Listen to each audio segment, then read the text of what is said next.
LPI and India's ranking.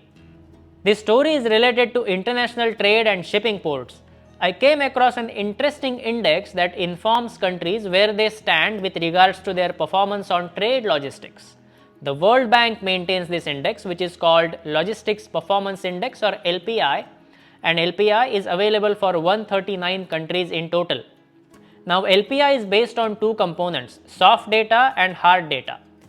First, perception of logistics friendliness of a country by the global freight forwarders and express carriers, that is soft data, perception. Second, granular high frequency information collected by several data firms on maritime shipping, container tracking, postal activities and freight activities, that is hard data. LPI for a country ranges from a score of 1 to 5, higher the better, and the better a country ranks on this index, easier it is to trade with that particular country. Look at some of the leaders on this index, all of them rich and developed economies. Or are they rich and developed because they are easier to trade with? Let's come to India. In 2014, India ranked 54th on LPI, and now in 2023, India has jumped 16 places and ranks 38th. What changed? The government's policy interventions that began in 2015 are fructifying. India began investing in trade-related soft and hard infrastructure connecting port gateways on both coasts to the economic poles in the hinterland.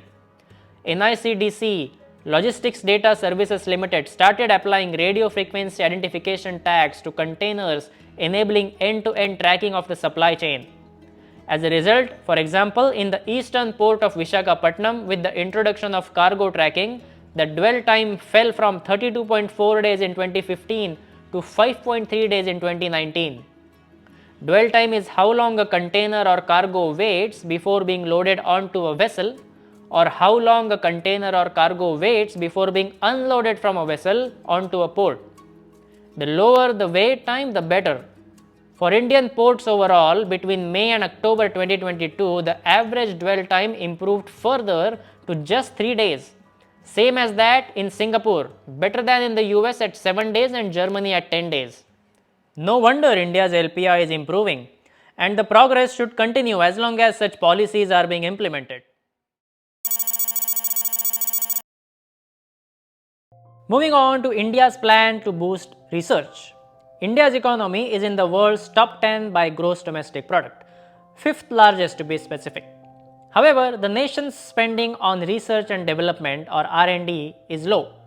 India spent less than 0.7% of its GDP in 2018 on R&D.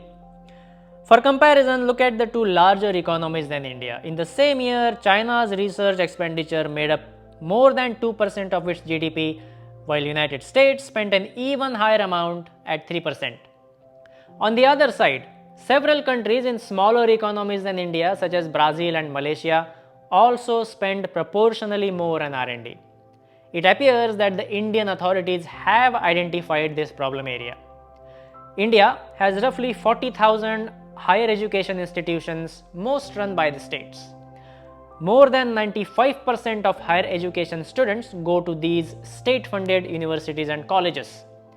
These institutions have a limited capacity for research. Less than 1% of all higher education institutions in India conduct research. Now, there is a research funding body that exists in India. It is called SERB, that is Science and Engineering Research Board. This funding body is part of the Department of Science and Technology. Of all the research funds that SERB provide, only 11% go to state universities. About 65% go to Indian Institutes of Technology or IITs, and these IITs are owned by the federal government. There are only 23 IITs in India. You can see the disparity in research funding and just the overall precarious state of research in India. This is where the National Research Foundation or NRF comes into the picture. India is planning to set up NRF as a national agency. The NRF was proposed in the 2020 National Education Policy as a way to build research capacity across India's academic centers, rather than supporting the few that are already carrying out research. The NRF is set to subsume the SERB. NRF will have a budget of roughly $6 billion over 5 years. Some 70% of this fund is intended to come from investors in the private sector, and the remaining portion will be covered by the government.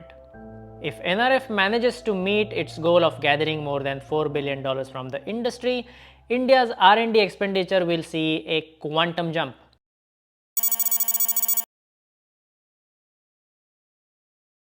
India's ONDC expansion. A little background on Indian government's ONDC first. Unlike other economies where private networks have taken root, for example Facebook in case of social media, Amazon in e-commerce, etc., India is leading in building public digital infrastructure, not private. This is based on the Government of India's unique digital identification system Aadhaar, which was launched back in 2006 and the first Aadhaar card was issued in 2010. Further layers continue being built on this foundation like digital payments or UPI and ONDC.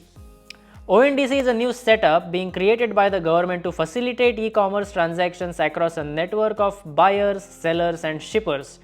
Quite similar to what a company like Amazon does, but this being a public platform, a private player will find it difficult to establish a monopoly and exploit small suppliers and shippers. ONDC is slowly making progress with the e-commerce network now operational in 236 cities across India, adding more than 36,000 merchants.